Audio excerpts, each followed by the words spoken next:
श्री अरविंद सांबत जी। धन्यवाद chairman madam.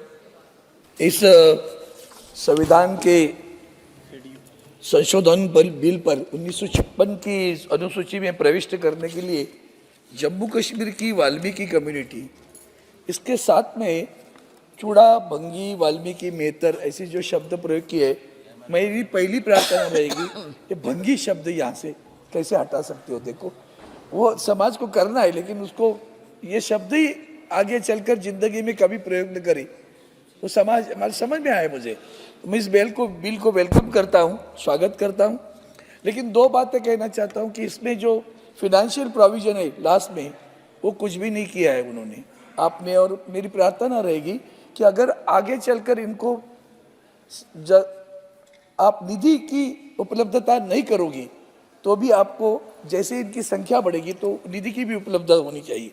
और एक बात कहना चाहता हूँ, चुनाव तो वहाँ नहीं हो रहे, 370 अनुच्छेद खत्म करने के बाद हम चाह रहे थे कि लोग कश्मीर में आ जाए, हिंदुओं का फिर से वहाँ पुनर्वसन हो, तो आज भी नहीं हुआ।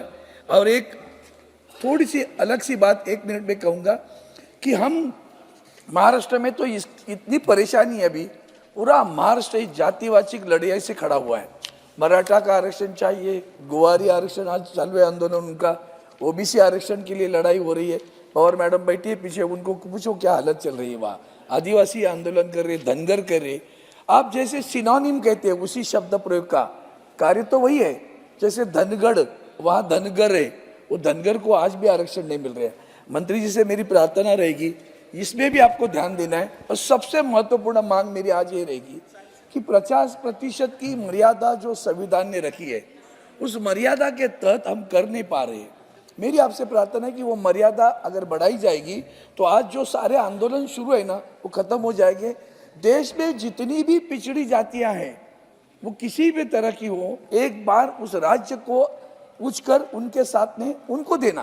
भाई अगर हम 50 से 10% बढ़ाते, 60% करते हैं, जैसे तमिलनाडु में मुझे लगता है 69% है, तो वो अगर प्रतिशत बढ़ा देते तो वो आगे बढ़ने के बाद में अगर आप राज्य को कहे कि आपके पास पिछड़ी जातियां कौन सी, क्योंकि शब्द के लिए अगर उस पर लड़ाई करते रहे, धनगढ़ है या धनगर है, र और ड में एक अक्षर के लिए किसी समाज को उनको उसे वंचित रखना सही नहीं होगा। इसलिए मेरी प्रार्थना है, अगर सरकार, समय अभी कम है, लेकिन ये सोचे कि 50% का जो मर्यादा है वो अगर खत्म करेगी तो बहुत अच्छा काम होगा। इस बिल का स्वागत करता हूँ, उसके लिए निधि की उपलब्धता करिए।